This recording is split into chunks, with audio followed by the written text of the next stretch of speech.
So this is what craziness looks like. Wow. This is quite the interesting scenario. So drama brewing between the Steelers rival and star receiver. So this is a Steelers fan page, part of Sports Illustrated. It's all Steelers, right? And these articles get written all the time. But I thought today we could have a good laugh and just kind of sit here and read what this article has to say. So let me summarize it in the basic terms. That's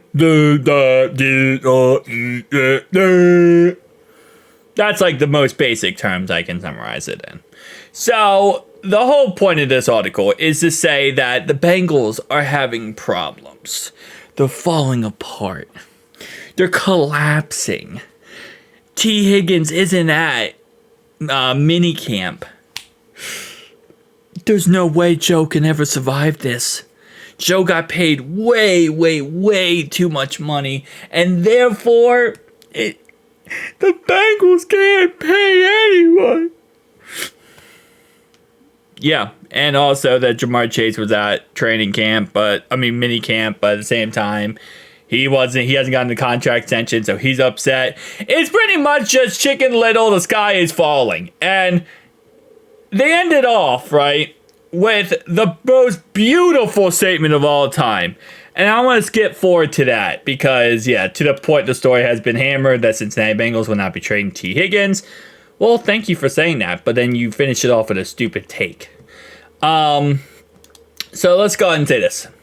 The Steelers have been named a landing spot for Higgins if Bengals decide to part ways this summer.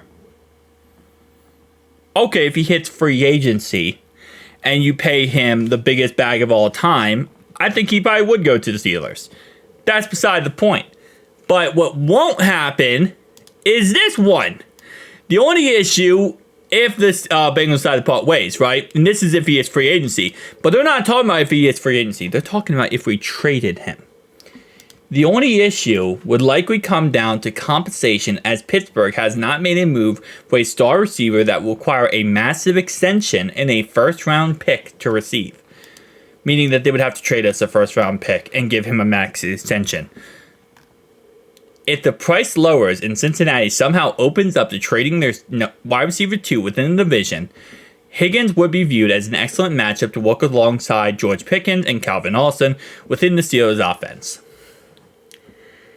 Is there really even a point to post this article? I feel like at some point you get discredited as a writer of an article when you post junk like this. In what universe would Cincinnati ever entertain the idea of trading their star receiver for a first round pick, which first off, I still believe Cincinnati would be very uptight about even thinking about trading a first round pick for T. They would probably want a first plus more. Just a little side note there. Especially if it's within the division. They would never in a million years consider trading a star receiver to a team that they play twice a year. That's number one. But if they did, they would have to get way more from Pittsburgh than any other team. So it would not just be a first. You were asking for way more than just a first. But again, you read a whole article about, well, what if the Bengals trade Tee Higgins to the Steelers? And what if pigs fly out of my butt? What if I drink Red Bull and grow wings? Are we just saying idiotic things that possibly could be happening in no near future and not even in any way? I love this part of the article. As teams across the league hit the field for mandatory minicamp, including the Steelers and Bengals, Higgins was not on the field. According to NFL Network Ian Rappaport, Chase was in attendance despite not having a contract extension. Well, do you want to put in here why he wasn't on the field? Or are you just not going to put that part because it doesn't help what you're saying? So the reason why he wasn't on the field is because he did not sign his franchise tag yet. Because he's waiting for a long-term contract and hoping to get one done. This could be signal difficult times for the Bengals. That's just the team just signed Joe Burrow to an extension in 2023 and will almost definitely sign Chase to a deal after selecting him top 10. As for Higgins, despite 2 of the 4 seasons being over 1,000 yards, with a third hitting 908-yard mark, he doesn't appear as a high priority as likely of a signing as his running mates. He'll still be on the team this whole entire season.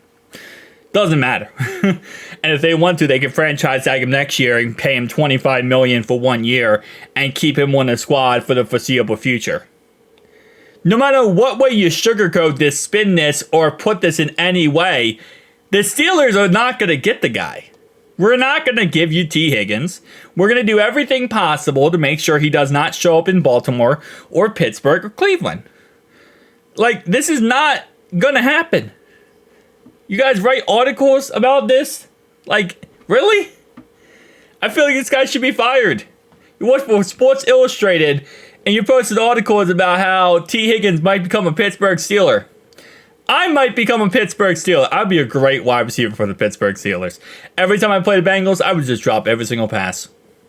Throw me the ball, I'd toss it right into Mike Hilton's hands. Some would say I hate the Steelers. But I do hate the Squealers, and this is why. They need to put down the hopium and take a break. Go for a walk. Come on, Squealers. You're better than this. You're really not, but still. Who they? Who they? Who they think will beat them Bengals? Who they? Who they? Who they think will beat them Bengals? Nobody. Especially not the Squealers.